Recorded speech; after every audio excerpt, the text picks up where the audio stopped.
Mutual presents The Mysterious Traveler.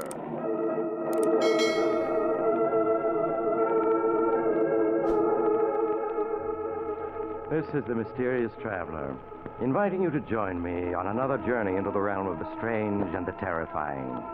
I hope you will enjoy the trip, that it will thrill you a little and chill you a little. So settle back, get a good grip on your nerves, and be comfortable. If you can.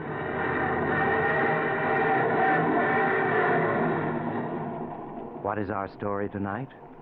Why, tonight we're going to see what happens when an honest man yields to temptation and descends into the murky depths of murder and despair. It's the story I call Dark, Dark Destiny.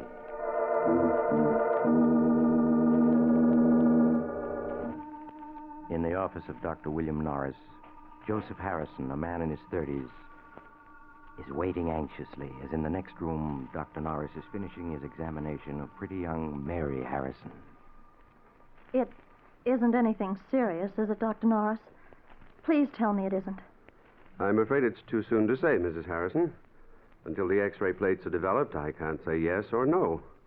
And now, your husband is waiting outside, and he's probably beginning to worry, Yes, so... of course, Doctor. Poor Joe, he does worry about me. Well, here's your wife, Mr. Harrison. You must have thought I'd kidnapped her. No, but I was getting a little worried, Doctor. I hope you didn't find anything very wrong. Well, I took a complete X-ray series. I won't be able to tell much until they're developed. I'd like Mrs. Harrison to come back the day after tomorrow, if she can. Of course, Doctor. Any time in the day that's convenient to you will be quite all right. And meanwhile, I'll write out a prescription your husband can have filled. Will you step in a minute, Mr. Harrison? Sure thing. I'll be with you in a minute, Mary. All right, darling. Won't you sit down, Mr. Harrison? All right. What is it, Doctor? Bad news? I'm afraid so. Does that mean Mary's going to die? No, Mr. Harrison. Not that serious. But within a few months, she will be confined to her bed. I'm afraid she faces a life of invalidism. Oh, no. No, it can't be. I'm sorry, Mr. Harrison. Doctor, there must be something you can do for her. Well, I don't want to raise your hopes, but... Yeah? There's one doctor in this country who, through a very remarkable type of operation, has been able to help people like your wife. Why didn't you say so? Let's get him. Well, I must warn you, Mr. Harrison, this operation doesn't always meet with success. In many cases, the patient shows no improvement at all. After all, it's still in the experimental Look, stage. if there's one chance in 100, I want Mary to have that chance. Now, please, get this doctor to operate on my wife. All right, I'll try. But his services are in great demand. And, well, his average fee for an operation is about $1,500. $1,500? Of course, if you can't afford that, he might consider the circumstances. No, I can afford it. I can afford anything that Mary needs. Very well, then I'll get in touch with him at Yeah, once. sure. You make the arrangements right away. I'll get hold of the money. I'll have it by tomorrow, sure.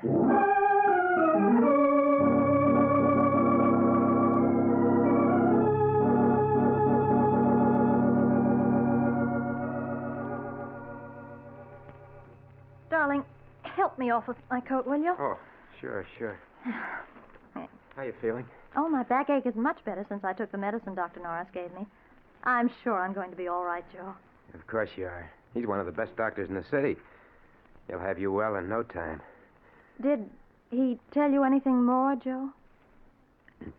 No, not a thing. Except that the treatment may take a little time. That's all. A little time. Yeah. Oh, dear, I hope it won't be too expensive.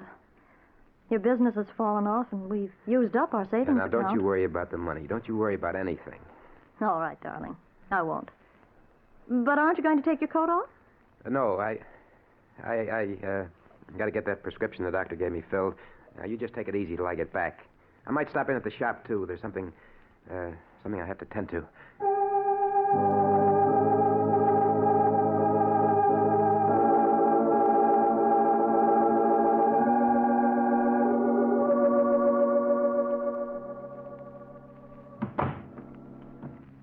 The Danvers, I'm Joe Harrison. Oh, yes, Mr. Harrison. Please sit down. Thank you. I see that you want to borrow $1,500 from us. That's right. I've got to have it right away. Unfortunately, the security you wish to offer your home is... What's wrong with it? a swell little house in a good section. It's all in good repair. Houses are worth money these days. Quite true. But you already have a first and second mortgage on it, and well, prices are falling, so I'm afraid we can't make any further loans on it. I've got to have the money. I've just got to... I'm sorry to hear that, because there's nothing we can do to help you. Then forget about the loan. I'll sell the house. Plenty of people want houses. That's true, too, but I don't think you can possibly clear much over the mortgages on a sale. A few $100s, perhaps. You see, those mortgages were issued when prices were at their peak. And now, well, things have changed. Yeah, I see they have.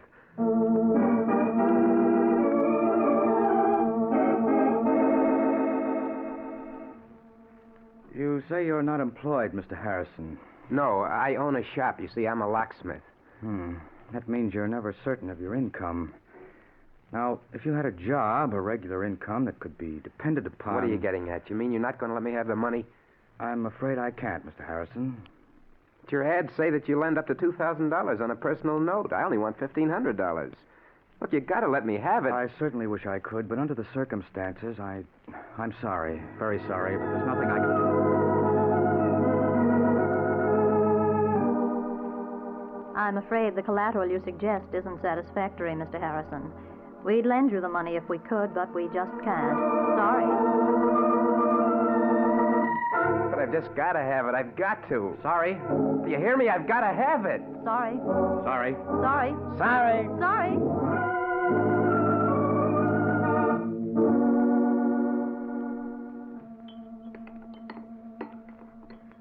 Joe, you're not eating. And you're so quiet. Is anything wrong? What? Oh. No, of course not. You're worrying about me, aren't you? No, Mary, of course not. I was just thinking about some changes at the shop. Darling, you don't have to lie to me. I know you're worrying. But I'm going to get better. Really, I am. I promise it. Sure you are. Sure. Dr. Norris said so. You're going to be well in no time. Well, I have to go out now. I have an appointment with Horace Latimer. You remember I told you about him? We grew up together. I may be pretty late, so don't wait up for me.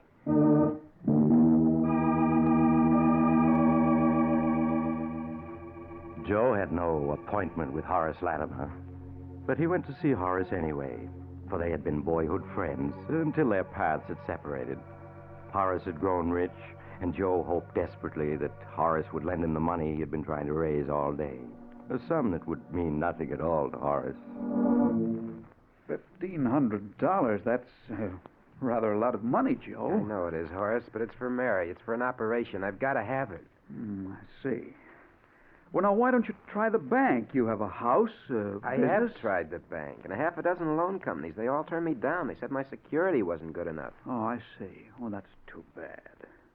But you know, I don't quite understand why you came to me, Joe. Because we're friends, that's why. Because when we were boys, we agreed that each of us would always lend the other a helping hand if we could. Boys don't understand business very well, I'm afraid, Joe. Oh, I guess not. They don't understand business. They just understand friendship. You know, if I had the money, I'd lend it to you if you needed it. I don't doubt that at all, Joe, and you can bet I'd lend it to you if I had it. But that's the trouble. I haven't any ready cash. The income tax, you know, and, well, a couple of shaky investments that I'm trying to bolster all up. right, Horace. Never mind explaining. I get the idea. You're not going to lend me any money. Now, really, Joe, I would if I could, but I can't. I'm sorry. Save your sorrow for somebody who wants it. I don't need your money, you hear? I'll get it someplace else. I'll get it someplace. Somehow.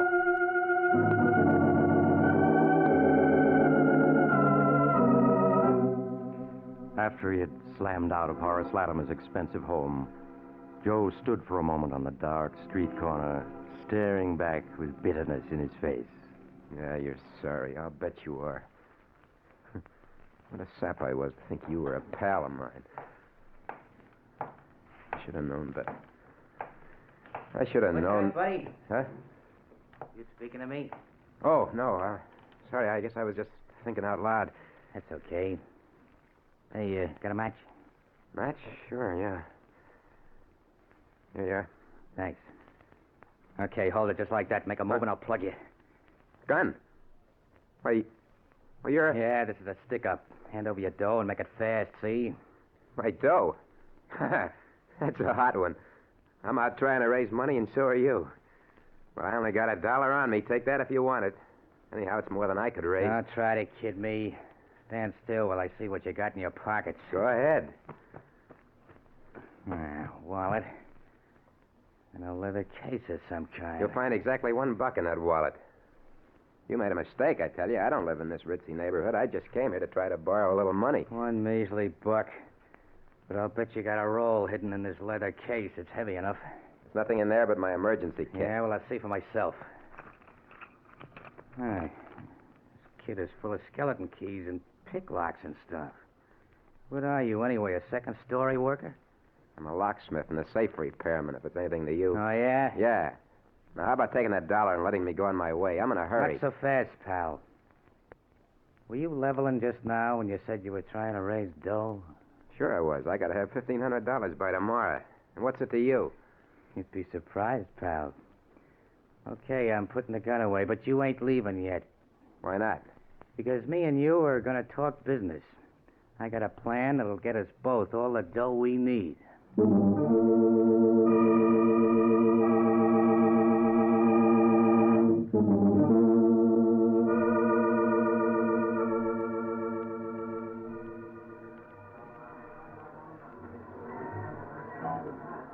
Two more beers, waiter. Well, Joe, is it a deal on my proposition? No, Mike. Sure you do. There's nothing to it. You can open locks and safes. Yeah, And I know a house where there's a safe with plenty of dough in it. You and me together, we'll go get it. We'll make a team. but burglary.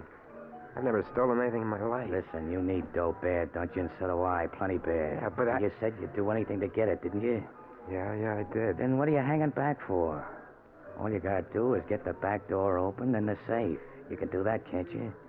Yeah, I suppose so. Then forget the buts. In a half an hour, you'll have your 1,500 and more. How else you ever gonna get it? Answer me that. I don't know. Hey, look. You saw all those big houses lived in by guys with dough. How'd they get it? They took it from somebody else, every one of them. Yeah, I suppose so. You sure the money's there? I'm positive. Look, I was casing the joint, and I looked in a window just in time to see the old geezer put a roll of bills in a safe you can open with your teeth. All right, I'll do it. I gotta have that money.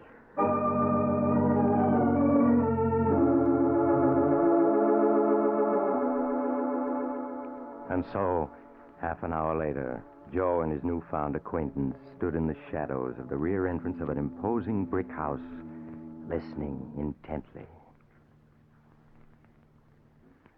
Not a sound anyplace. Good thing there's no dogs around. 1 o'clock. Everybody's hit the hay long ago. This'll be a cinch. That lock looks easy enough. I shouldn't be doing this. Must be some other way to get the money. Don't be a sucker all your life. You gotta take what you want in this world. Go on, get the door open. Gotta get inside before we're spotted. Well, all right. It'll only take a second, I think. Yeah, it's coming. There, it's unlocked. Let's get inside. Come on. There. Good. We're in, and nobody spotted us. The safe's in the library this way. Don't make any noise. You sure there's only the two of them in the house? Yeah. The old guy and his butler. Probably both deaf as posts. Here we are. Here's the library door. Come on in. The safe's behind a picture on this wall. That picture there? Yeah, that's the one. Now lift it down. There you are. There's the safe. Just a kid's toy. Kid's toy, nothing. That baby's tough. Well, you can open it, can't you? Yeah, but it'll take at least a half an hour. All right, get going. We can't stay here all night.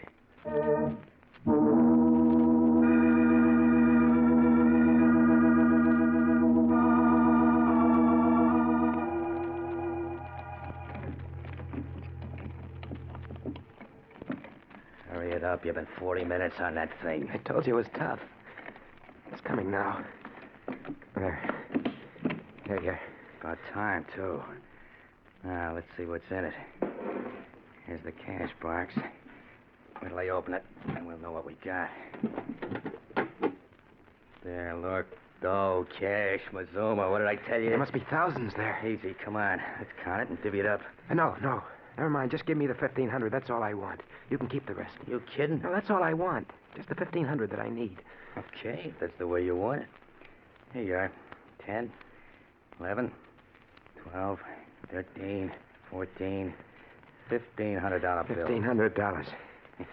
Just for an hour's work? Easy money, huh? Hey, look. What do you say we crack a couple of more cribs tonight? No.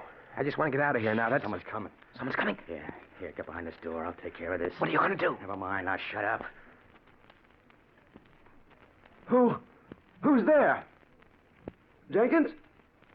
Jenkins, is that you? The safe's open. The burglars. Jenkins! Jenkins, call the police, quick! Nobody's calling any cops tonight, mister. Why, you're a thief! Jenkins! Jenkins! Maybe that'll convince you. Why did you hit him? What'd you expect me to do? Hold his hand? Wait a minute. He looks like he's dead. I wouldn't be surprised. He don't seem to be breathing any to speak of. That's murder. So it's murder. You're in it just as much as me. Don't forget that. Yeah.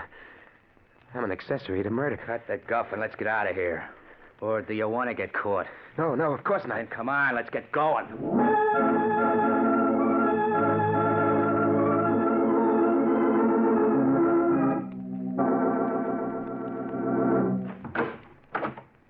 Okay, here we are. Come on in. Why did you make me come here? Why can't I go home? You heard me. Come on in. That's better.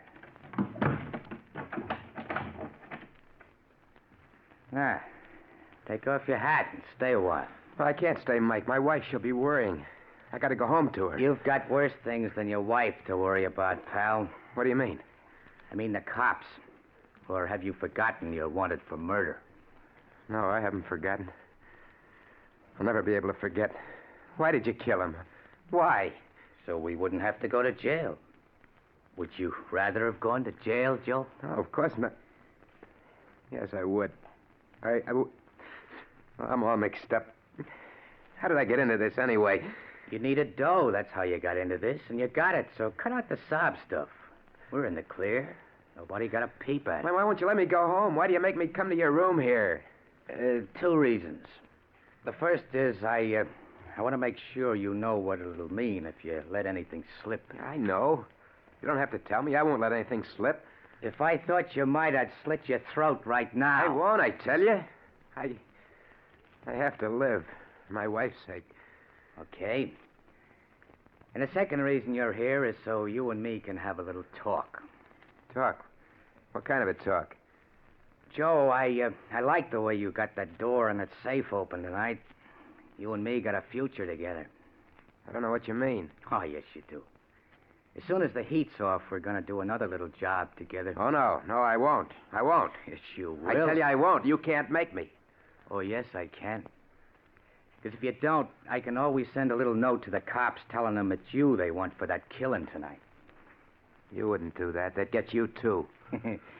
I'd be a long ways away by then, but you can't get away. You got a business here and a sick wife. You couldn't leave them.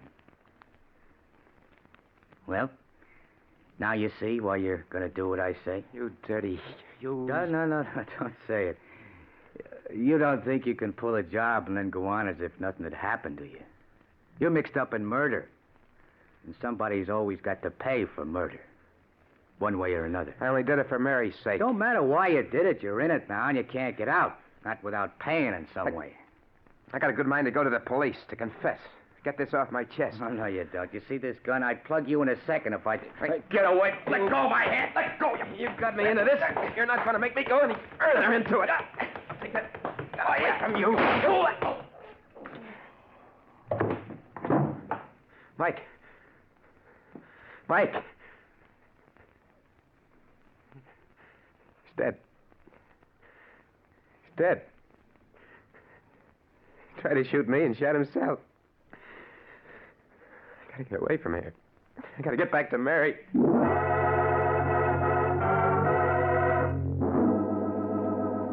a daze of horror, Joe Harrison found his hat and made his way to the street. His mind was a dizzy whirl of thoughts which he could not control. They went around and around in his head. I'm a murderer. They'll catch me. They'll hang me. I didn't mean to do it. I just wanted the money. The money was all I wanted. The money to make Mary well, that's all. Now they'll catch me. They'll hang me. They mustn't. I got to escape. Got to.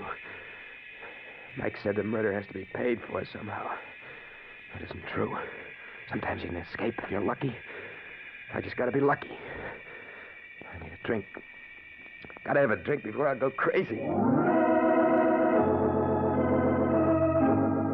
So Joe Harrison stumbled into a tiny bar on a dark street.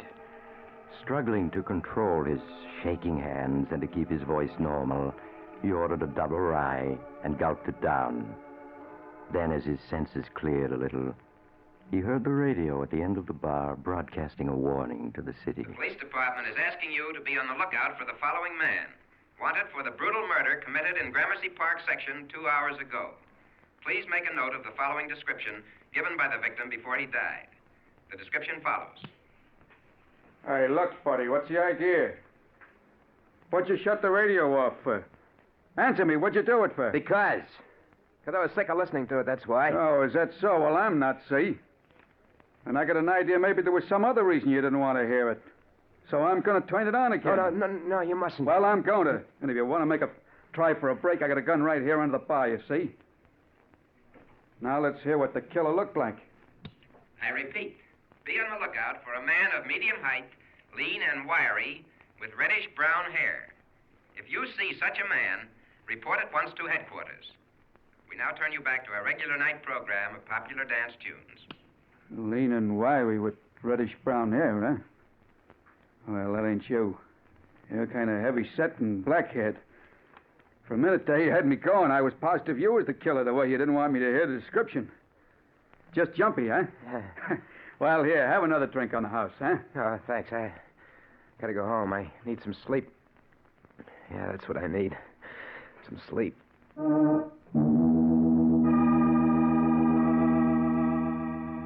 Aghast at how close he had come to giving himself away, Joe Harrison hurried home. It was Mike the police were looking for, not Joe Harrison. It was Mike whose description they had. Joe Harrison was safe. Safe.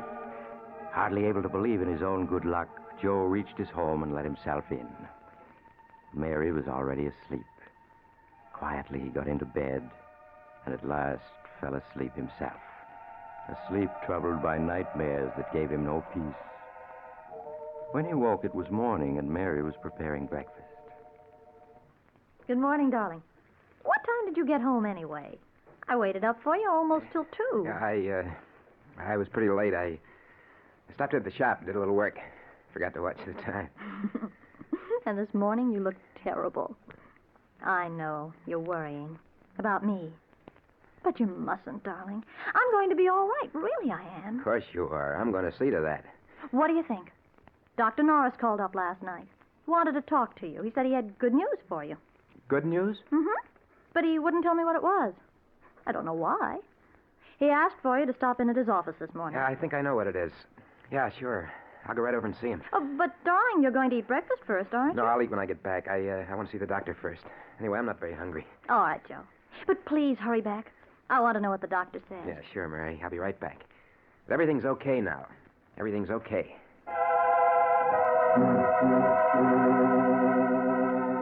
After he left the house, Joe bought a morning paper. Big headlines told of the murder the night before, but he scarcely saw them. His eyes hurried through the story until he found what he was looking for. The news that Mike's body had been found. The man Mike had struck had given his butler Mike's description before he died, but he hadn't seen Joe at all.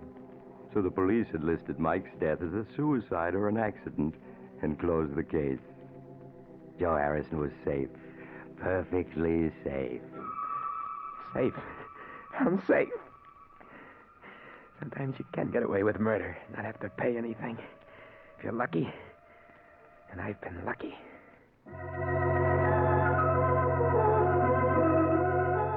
When he entered the doctor's office, Joe's expression was that of a man who had just faced disaster and been rescued at the last moment.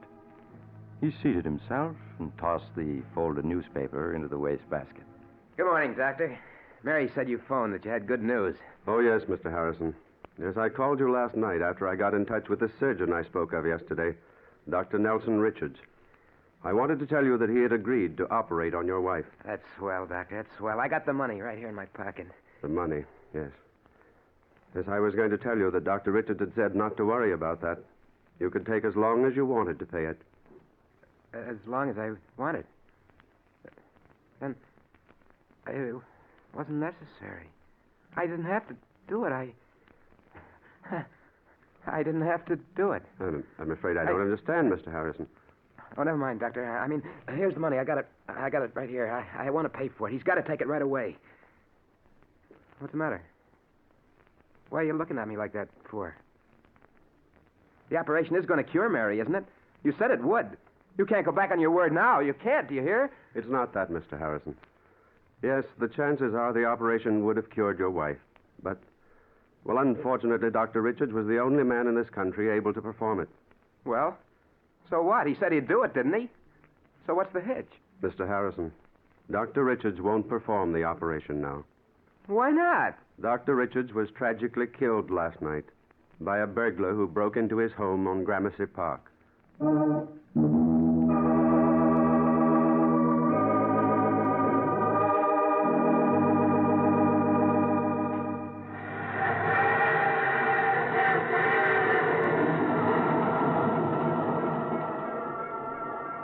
This is the mysterious traveler again. Fate plays strange jokes sometimes, doesn't she?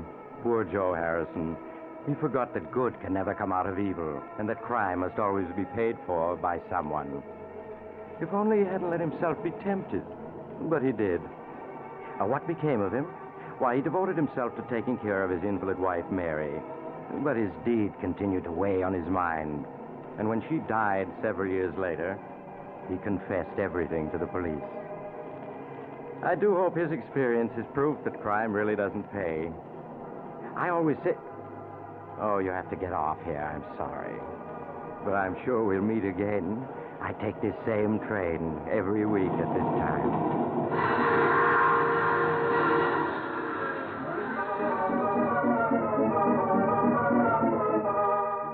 You have just heard The Mysterious Traveler, a series of dramas of the strange and terrifying. In tonight's cast were Maurice Tarplin, Joseph Julian, Elaine Kent, Palmer Ward, Kenny Lynch, and Bill Smith. Original music was played by Charles Paul. The Mysterious Traveler is written, produced, and directed by Rob Arthur and David Cogan. Listen next week to a tale titled Flight from Fear. Another strange and shivery tale of the Mysterious Traveler. The Mysterious Traveler has come to you from our New York studios. Carl Caruso speaking. This is the Mutual Broadcasting System.